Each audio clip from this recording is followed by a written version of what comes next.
और बिजली का बिल आदरणीय हीरालाल चौबे जी को भेजा जाता है 1901 से, यानी बिजली जब कानपुर में आई ही नहीं थी उसके पहले से इनको बिजली का बिल भेज दिया गया। और 3-4 बार इनकी शिकायतों पे पहले वो बिजली का बिल जोड़ा जाता है, फिर हटाया जाता है, फिर जोड़ा जाता है, फिर हटाया जाता है। और कारण क्या है? कारण यह है कि 2017 में जब से इनका मीटर लगा है उसके बाद से 4,000 रुपए जो इनसे मांग की जा रही थी, इसका इन्होंने डिटेल पूछ लिया। अब वो डिटेल पूछने के कारण बार बार इनके बिल में 1901 से बिजली का बिल जोड़ के इनके बिल में भेजा जा रहा है। तो अगर ये हालत है, 120 साल पुराना बिजली का बिल जोड़ के कानपुर महानगर के अंदर आदरणीय हीरालाल चौबे जी को भेजा जा रहा है महानगर के अंदर, तो आप सोचिए उत्तर प्रदेश में बाकी उपभोक्ताओं की क्या हालत होगी। ये तो पढ़े लिखे समझदार हैं, इन्होंने तो उस पर चिट्ठी भी लिख ली, विरोध भी अपना दर्ज करा लिया, लेकिन आम उपभोक्ताओं का क्या हाल होगा? जो झोपड़पट्टी में रहने वाले होंगे, जो छोटे दुकानदार होंगे, जो छोटे मकानों में किराएदार रहने वाले होंगे, उनकी हालत क्या है? तो ये केस्को को और कानपुर के विद्युत विभाग के अधिकारियों को और योगी सरकार को और श्रीकांत शर्मा जी जो पूरा हल्ला मचा रहे हैं उत्तर प्रदेश में कि हमने बड़ा क्रांतिकारी बदलाव कर दिया, उन सबको जवाब देना चाहिए। ये एक मुद्दा नहीं है बल्कि ये एक सच्चाई है पूरे उत्तर प्रदेश की जो इनके साथ घटना घटित हुई है। मैं चाहूंगा आपसे भी आप लोग अपनी बात पूछ लें कि जो उसके बाद उसकी जांच हुई और जो भी उस परिसर पर बाकी बताया गया था उसका फुल पेमेंट कर दिया गया। उसके बाद जब मीटर लगने की स्थिति आई तो ये बताया गया कि 4,000 रुपये आपके नाम और बाकी है। उसको मैंने पूछा भाई कैसे बाकी है, मेरे तो बिल्कुल संज्ञान में नहीं कैसा कोई बाकी है। तो ये बताया गया कोई रिकॉर्ड तो नहीं मिल रहा है, हम आपका मीटर लगा देते। मीटर लगा दिया गया। 1 जुलाई 2017 को मेरा मीटर लगा दिया और उसके 21 महीने बाद मार्च 2019 में मेरे पेमेंट करने वाली जो रसीद मिलती है उसमें 37,000 रुपये का अमाउंट जोड़कर आ गया कि इतना बैलेंस आपके पास। हमने आपत्ति की अप्रैल में जाके, उन्होंने कहा अच्छा हम देखते करके, और फिर उन्होंने कहा अच्छा हम इसको ठीक किए देखते हैं, आप फिक्र ना करें, और उन्होंने इसको ठीक कर दिया। अप्रैल 19 और मई 19 के बिल से वो गायब हो गई रकम।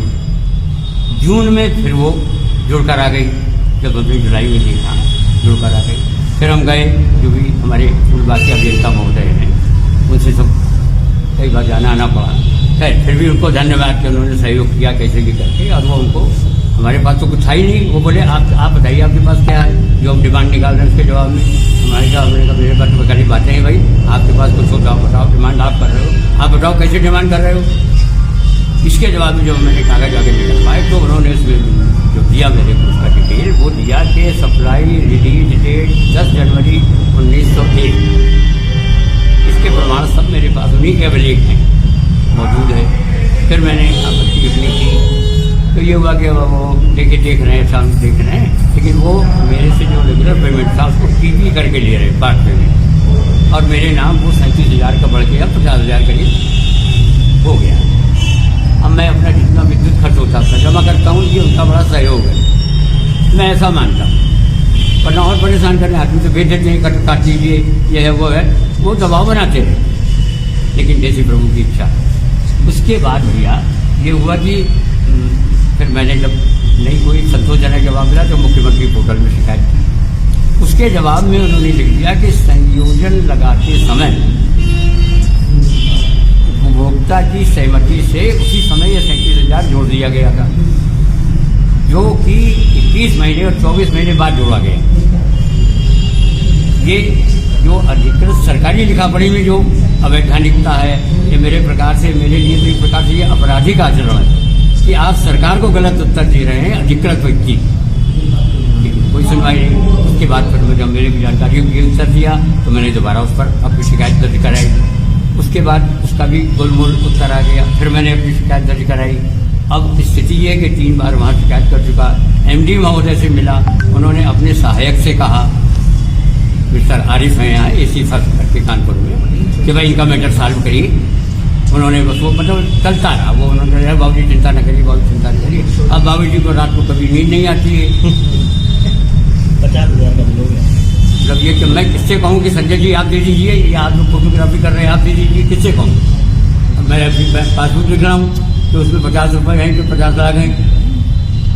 तो ये अंधेर गति कैसे दूर होगी? आपने पेपर पढ़ के आप आए, मेरा आशीर्वाद है भाई आपके साथ, आप लोग भी संज्ञान में ले रहे हैं। जागरण वाले भैया मेरे पास आए थे, उनको जानकारी हुई कहीं से, तो वो पिछले हफ्ते उन्होंने उसका प्रकाशन किया, लेकिन कोई आंसर मेरे को तो नहीं हुई। आज तक कोई केस आवाज नहीं आया कि आपकी क्या समस्या है। सब अधिकतर उनके पास है। अब मैं किसके पास जाऊँ बताइए आप? आप लोगों के साथ जहाँ कहूँगा चलूँ, या भैया फिर मैं ये सोच रहा हूँ कि मैं आत्मदाय कर लूँ कहीं जाके? नहीं वो करने नहीं, क्या करूँ? और मेरा क्या करेगा? मैं इस पे एक चीज और बोल दूं अंत में कि एक मिनट अगर मैं अगर इनके बिजली के बिल को ठीक नहीं किया गया, या तो डिटेल बताए सरकार कि 1901 से बिजली का बिल कैसे इनका निकाला 37,000 रुपए, 50,000 रुपए, और अगर उनके पास कोई जवाब नहीं है तो इनसे माफी मांग के उसको जीरो कर दे, वरना उसके विरोध में मैं स्वयं ये बिल, इसमें 420 रुपए और जोड़ के जो भी इनका बिल होगा, ये 420 सरकार है, उसका चेक ले जाके मुख्यमंत्री को खुद दे दूंगा, उनके कार्यालय में भेजूंगा, उसके आगे 420 रुपए और जोड़ दूंगा, जो भी अमाउंट उनका होगा, और अपने पास से उसको भरूंगा, अपनी तनख्वाह से मैं भरूंगा।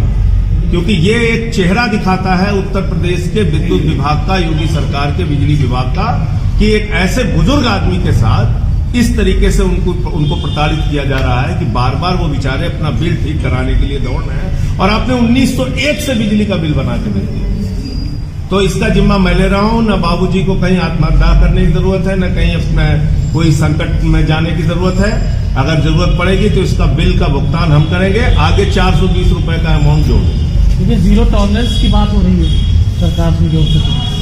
देखिए, जीरो टॉलरेंस, आप अब मैं तो कोई प्रत्यक्ष को प्रमाण क्या, सामने खुद बैठे हैं, बाबूजी ने अपनी पूरी दास्तां आपको बता दी कि क्या हो रहा है। मैं सिर्फ ये कह रहा हूं कि एक पढ़े लिखे समझदार कानपुर जैसे शहर में रहने वाले व्यक्ति के साथ अगर ये हो रहा है, तो उत्तर प्रदेश में आम उपभोक्ताओं के साथ कितनी बड़ी लूट हो रही है, इसका अंदाजा आप लोग लगा सकते हैं।